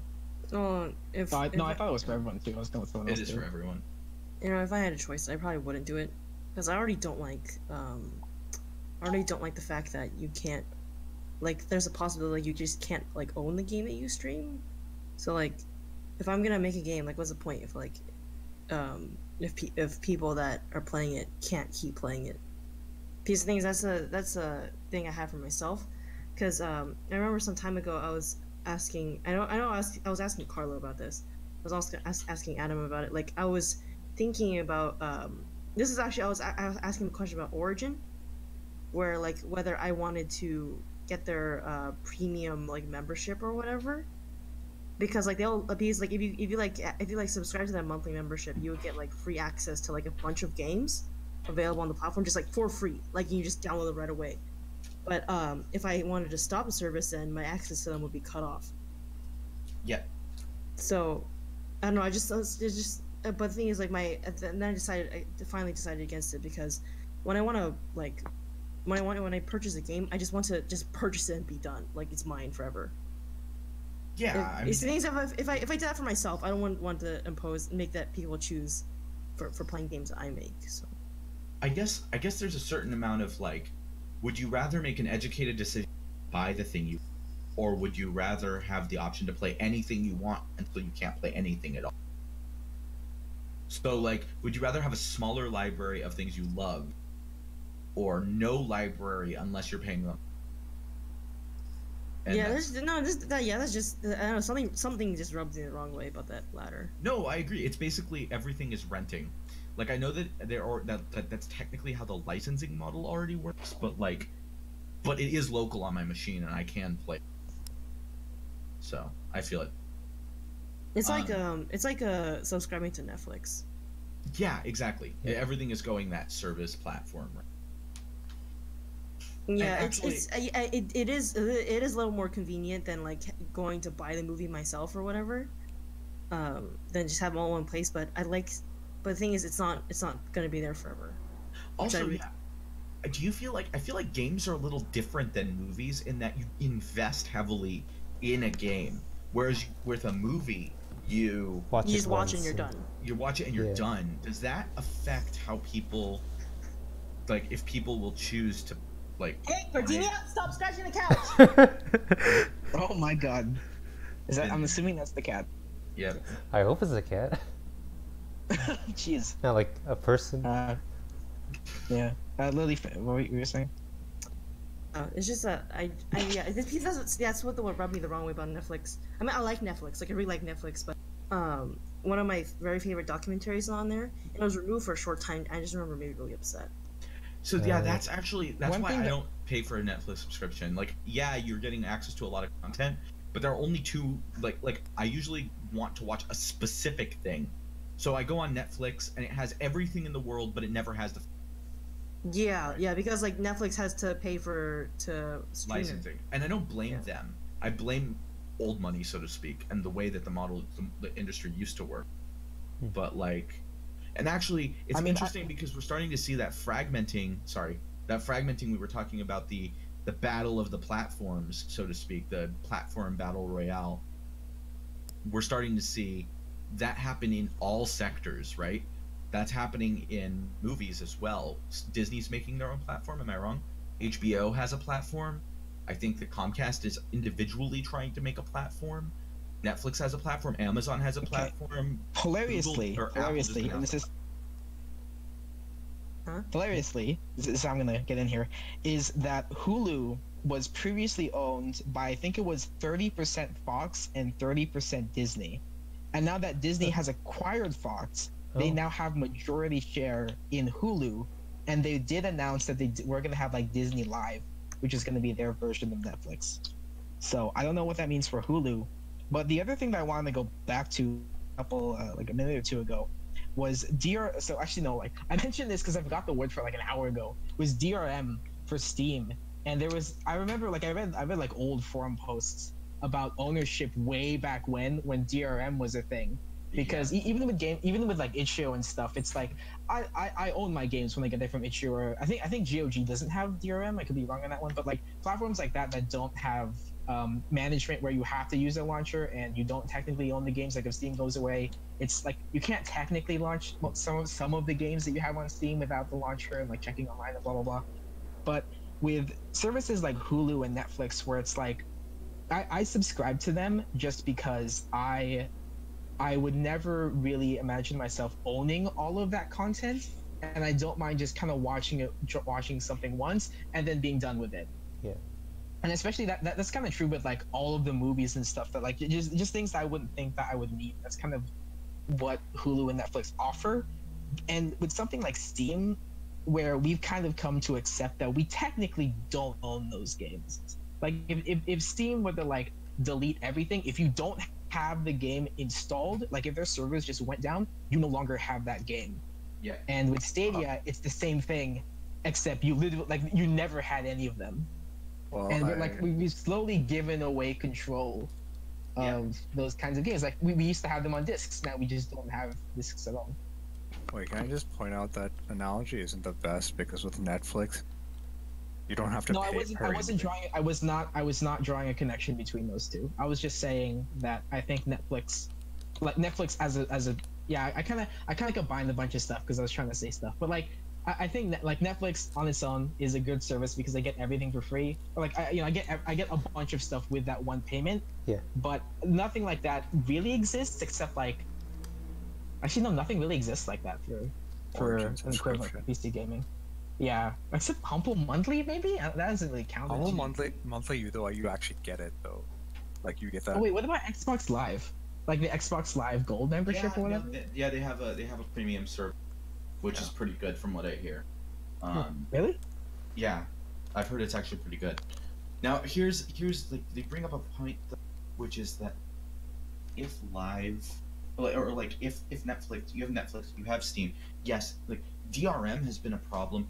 One of the arguments I'm hearing in favor of Stadia, which I find really interesting, is that because Stadia is DRM basically, because it's all server side, they won't install any DRM on your computer, which is such a weird argument because DRM is backwards to begin with. A lot of times the DRM that they install on the computer is basically a virus, like as effectively how it works.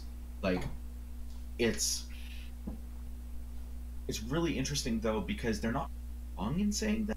On the other hand, you're willing to give a like what is closer to ownership in favor of less local DRM. Seems like it seems like just throw it all away, forget it, don't care, like kind of argument. I don't know. It's a very weird stance, I think. No, I kind of get it. But I think Like- I think the thing that I'm kind of like I was trying this whole Netflix thing was like games have a different positioning, unlike music, like on Spotify, or unlike Netflix with movies, right? These are media you consume. With at least with music, you might listen to it 3 or 4 times, so that artist might get small royalties every time you listen. But with a movie, you're gonna watch it once and you may never watch it again. If you're me, I don't watch anything twice, so I never watch it again, right? But if you're listening to if you're playing a video game, you're invested in a character. You may want to replay it. You may play it for 40 hours, and you definitely don't want to lose your saves because they're local not local on your computer. On Steam, they're local in both places, which is cool. Hello? Hello. Yeah, no, that was my thought. Sorry. I still think you cut out. Like you said, Yeah. local and then blank. Oh, so your game Steam server and on your computer. Does that make sense? Okay, wait. Let me make sure we got everything. The game is on the server and your PC. No, I think he's Well, saying with Steam, your saves are your save files. Because Oh, when you play okay, a game, okay. you invest in that experience. But games have a certain value that movies and music don't, and that property is that you continuously interact with them for long periods of time, right? Like, and I think that means that either the business model is going to have to be fundamentally different, because, or it's going to be something really like either exploitative to the users or exploitative to the devs. Because at the end of the day, either the devs are going to get shafted. Someone is going to eat the cost of doing this, and I tell you who it won't be. It won't be the platform, because they're there to make money. They want to make their like when Steam was there, Steam wanted to make their while Steam is here, they want to make their 30%. And the way that Epic fought them is to drop the cut down that they take down to 12%. Which, by the way, I don't like. I really dislike how Epic has positioned themselves as to make like more market exclusives on PC, but actually Origin was the first one to start that practice by taking games and like for example, Mass Effect 3 never launched on Steam even though the first games did. The point is that like what I really don't appreciate is that, or what I really appreciate is that Epic has been fairly generous with the money they've made from Fortnite, in terms of actually compensating their devs in a meaningful, like the devs who release on their platform in a meaningful way. But they're also they're also kind of gated heavily. So I think it's interesting because it's basically like if you were good enough to be in the top 10% on Steam, you're going to get a great deal over here on Epic. But if you're anyone else, even if you have a pretty solid game, you can go over to Steam and pay them 30%. So while everyone's heralding Epic for their 12% split, I don't know if Epic will just take anyone who wants to release on their platform, even if they have a good game. They might have a very specific standard as to what they're willing to publish and whatnot. Just some extra thoughts. So I think that we're seeing a very interesting fragmentation. To sum up my entire hour-long discussion with you guys. No, that's some good thoughts though. Yeah, I think there's just a lot that's happening in this space. I'm actually very excited to say the least. Like, Excited for what? I'm just excited to see where it goes. There's really some like. No, you cut out again. Oh, the future of gaming. Oh. I'm excited for the future of gaming. I think we're going to see some really, really interesting stuff in the next 5 years in this space. It might not be good. It might be great. I don't really know. They really think that at a fundamental level, like I'm really excited to try Stadia.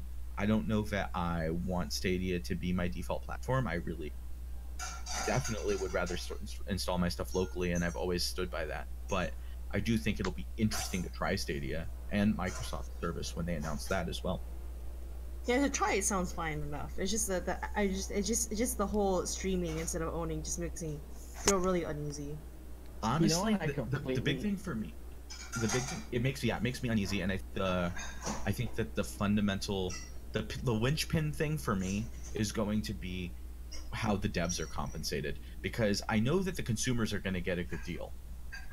Like, because consumers are fickle and they won't take something that's not amazing, which is okay. I think consumers should be treated well, especially because honestly the industry's treated them pretty poorly over the last couple of years. But like, on the other hand, I don't think that we should, like, it's weird because the publishers have largely been the ones who've been shafting people, but the devs are going to be the one, like, in the long term, devs and indie devs are probably going to be the ones who eat the pain for all of the changes that happen. Yeah. So very, very interesting. We completely forgot that Nvidia tried to do the exact same thing, like I think maybe 2 years ago. I not forget. I just didn't mention it because there was so much to talk about. That's not exactly the same because that didn't stream from its own server. You had to stream it from one PC. No, but Nvidia has been working on that. I was talking to them, and not that just asked, but the GDC for that. And I got a very interesting argument, a very interesting discussion with one of the engineers on that. My stance was, I do not want game streaming. I, as the consumer, do not want it. I know that there is a market and there are people who would want it, but it was very interesting having a conversation with an engineer about it. Wait, what are they doing? Okay, so Nvidia Shield streaming. Well, they had several versions. They had like the Steam, the Steam box thing where like you could transfer from one PC to another. But they also had the Steam Shield, or like not the Steam Shield. The Shield. It was just a Shield device that Nvidia Shield that literally just streamed the game. Like the device's sole purpose was to stream the game from Nvidia servers to your PC. It was a separate device to buy. I thought you were talking about the hand, but yeah. No, well, they also had the handheld. They had the handheld too. They had both. The Nvidia Shield is basically from my understanding, is basically the predecessor to the Switch. Yeah. Yeah, because it uses Nvidia hardware now. Yeah. But like, well, like it's a box that you. Like when I was talking to them last year at GDC, it was very apparent that they were trying to position them. If I took a guess, Google paired, like, because you know how Google paired with ATI for Stadia. If I took a very, very subtle guess, Microsoft may be paired with Nvidia for their streaming platform, and that's how, and those two companies are competing on the back end, basically. If that makes any sense. So no, that makes sense to me. Yeah, via Google, you're seeing competition. I don't know what Sony uses for OnLive. It's not called OnLive. PlayStation Now. They literally purchased OnLive and it became PlayStation Now. Yeah, we can't forget that PlayStation has a streaming service too. Everyone's got one. It's just not all of them are very good, to be honest. Like, I think that's really the thing, right? What's going to make consumers adopt something? Is it good? I mean, I think that's really like what the publishers want to. What users would like. It's just the hard part, just bridging that gap. Yeah, and I think also a lot of this isn't even about the consumer. Like, there's a certain part, and the thing I was talking about how Google seemed a little cringy was they kind of came off as, we're making this tech for us and you're gonna use it, even though we care about some of the things that you like maybe being able to look up something on Steam or on Google when you're stuck, or like things like that. Realistically, this is a service that serves us. And like, also, if you notice, it has direct to YouTube integration, and like YouTube has been struggling to keep up with Twitch in the streaming space for games. Right. And I think that this is a very, very interesting point, is that they're trying to position Stadia so that they can win the YouTube battle, I think. I feel like they almost entirely, they kind of gave up the battle when they closed YouTube gaming. Like that's kind of the one flag, isn't it? Yeah, I mean, no one uses it. Did anyone actually go to gaming.youtube.com and use that? I never. Maybe like once. It was like, oh, what is this thing? Well, that's neat. And I never went back. During that time, I never went to. During that time, I almost never. I only used it for streaming music. But one more time. During that time when that was alive, I was only using YouTube to stream music.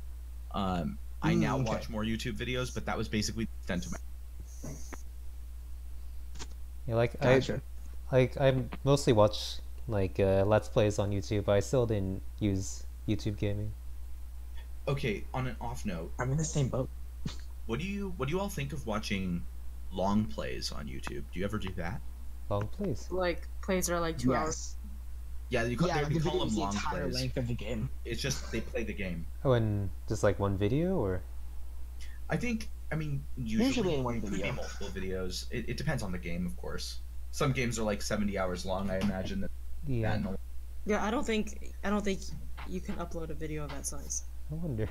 I think the maximum is 10 hours. And I think I found out the hard way because when I tried to export one of the extra life VODs that was like Yeah. 20 hours, Yeah. YouTube said no. I didn't check.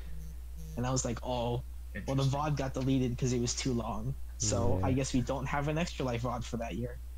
And I was sad. That's actually very disappointing. Yeah. I was sad. But Yeah. anyway. Which year was that? So that was the year before this year. Yeah. I think. Wait, it's 2009. 2017. 2017. Was that the one where I was playing DDR on like? Yes. That it was so was. painful. That was so painful. It was That Crypt of the was solid Necrodancer. concrete. Yeah, dude, Yeah. I'm so sorry. Like that. Not only that the DDR pad didn't work, and that we lost the VOD. I was trying to play Necro. Crypt of the Necrodancer. Terrible, but it was. I love that game. Yeah. Speaking of which, okay, really fast, because like, William, what's the recording time at? We're at 2 hours. Yeah, it has to be on 2 Yeah. hours. Yeah. We started about a Okay, little after 8. really fast. Cadence of Hyrule. Thoughts? Go. What is that? Yeah, Sam, what is It's that? Zelda and Necrodancer. So, yeah. We have. I think Andrew, you might have to explain Necrodancer. So, Crypt of the Necrodancer is a audio game. You can put your own music into it. It also has a fantastic soundtrack on its own. It procedurally generates dungeons and is a roguelike.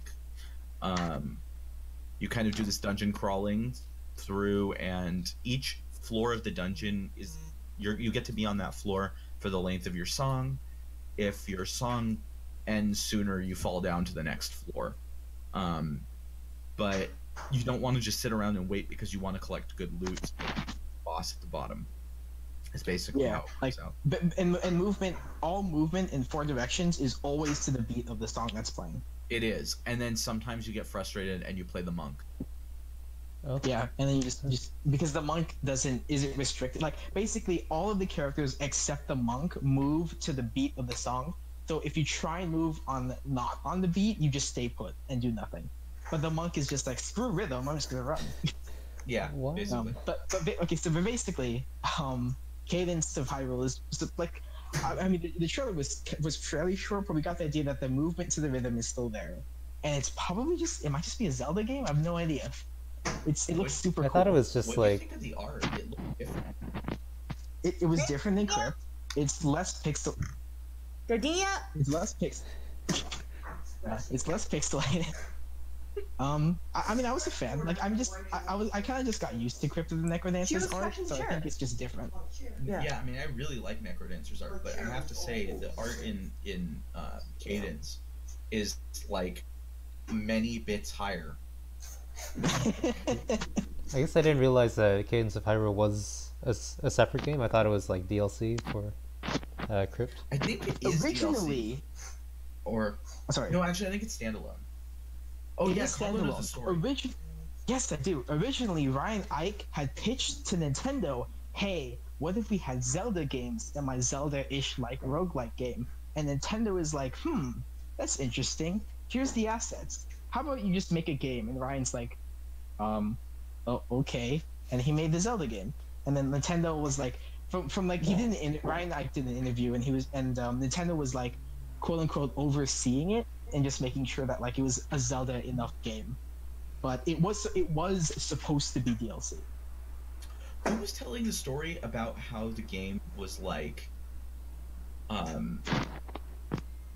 basically like, how does this happen? It's like a bunch of people over at Nintendo were big fans of Necrodancer and reached out. I heard that story too.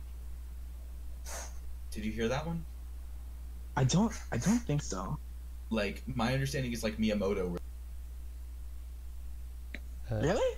Shit. Yeah. Okay, wait. See, now I know I posted my thing in Discord. Did you post your thing? No, I don't remember where I heard it. Do I want to get sources on that? Because your story sounds way better, and I want to believe that one. Here's some article that I have not read that you can look at and tell me if it answers that. But yeah, try to find it. Oh, I also want to plug someone if we can before we go off. Okay, I have one more thing after that, but go ahead. Okay, so a while back, Chaz and I went to an event up in SF called Playcrafting, which is really cool. Kevin went with us actually to the second Playcrafting, and we met someone there who was demoing a game called Black. And like when you said the name, Black Future 88. So sorry. So basically, what am I trying to say? I am so sorry. Basically, the dev who I don't know if I should name drop him, but I will say like his group is Super Scary Snakes, or Super Scary Snake on Twitter, was actually there, and they had their own like booth and in the Indie Mega booth this year, and it was really cool to get to catch up with them after like a proved. Like it was really cool then, but it has like all kinds of like more levels, more content, more art, everything. They got a publisher, and they're going to Switch, and it's just really cool to see like someone who you saw a year ago like succeeding, like really succeeding. That's actually really dope. Carlo, are you like dying? What the hell's happening? That was Don Bellinger, by the way. I will actually, because his name's out on the internet, so. Gotcha. I just wanted to make sure that was okay. Okay, so I have a correction. First of all, Ryan Ike is the composer for West of Loathing. Ryan Clark is the developer of Crypt of the Necrodancer. But so actually, hilariously, Nintendo Everything also reported the thing I said, where Ryan Clark originally approached Nintendo, but apparently they posted an article after that I did not see. Actually, this is pretty recent. This is the 31st.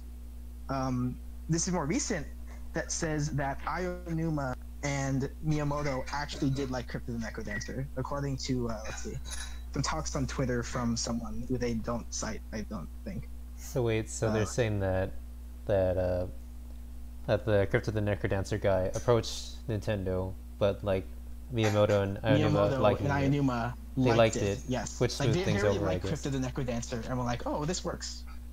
Okay. So, like, that's cool. Yeah, it says real fast. Okay, it says when the game came to Switch, they apparently just got addicted and were like, find these people, we need to talk. Okay, so the last thing, like brand new news that won't be brand new when this podcast is actually uploaded. Yes. We have the latest and the Best Buy Nintendo Direct, and by that I mean they really screwed the pooch and possibly leaked even more stuff before. Wait, what? Now either they actually leaked more stuff, or they're trolling us big time. But supposedly something involving The Legend of Zelda: A Link to the Past, Persona 5, and this verbatim, the Metroid Prime trilogy is coming to Switch. Huh? Okay. So that second one has been a rumor for a while. Yeah, Jason did it. basically since Joker. Okay. Jason, Lily, can you mute? did you come out with the barbecue? Thank you. Lily, can you mute so Andrew can? Actually, No, I she mean, just muted. actually, Oh, she just muted. Okay, go ahead, Yeah. Andrew. what?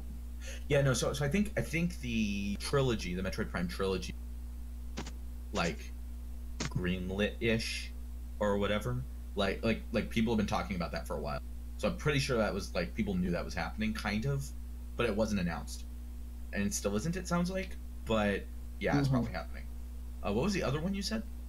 Something with a link to the past? Zelda: A Link to the Past and Persona 5 were the other two. What? Link to the Past is coming back? Oh no, it wasn't a remaster. It was like a reimagination of it on 3DS. It was like a different game, completely different. Oh, you mean Link Between? Yeah, A Link to the Past was the SNES one, and A Link to Between Worlds was the 3DS reimagining. Yeah. You know, honestly, a game I would love to see come to Switch is there was a Metroid game they released on DS somewhat recently. I wish that had come out on Switch. Oh, Metroid 2 Return of Samus? Yes, the remake. Yeah, that one would be awesome. It looked really good, and it's kind of sad that I'm not going to play that because I'm not going to own a DS. Same. I mean, I have a DS, but I want to buy it. Yeah. So anything else real fast before we close here? No, I think we'll save the final docket item week. Yeah, I'll move it to next week along with game mechanics in games that did not succeed, or game mechanics that we liked in games that did not succeed, and cooking mechanics. Thank you all for listening to the podcast. We could kind of play with the how to save a game. Be kind of interesting to play with how that. To save a what? How to save a game. That a failing game. Yeah. Interesting. It'd be interesting to pair that with a game that didn't succeed. Dude, that's totally true. Pair those together. So, anyway, thoughts. Anyway, everyone, it has been fun. Yep. Thank you all for listening to the podcast. We will see you all next week. To be clear, we might the dockets. I have specific dockets planned for some guest speakers. I don't have an I don't have an exact date as to when they'll be joining us, but if that happens, dockets will be shaking around soon. But, TM. Yep. Just keep an eye out. Soon, TM. Yeah. Absolutely. Yeah. Right. Sayonara. Goodbye, everyone. William, this is where you hit stop. What now? Do I stop now? Yeah. Yes. What about? Are you sure? Yeah. Yes. You hit the stop recording button and then. Just hit that start recording button.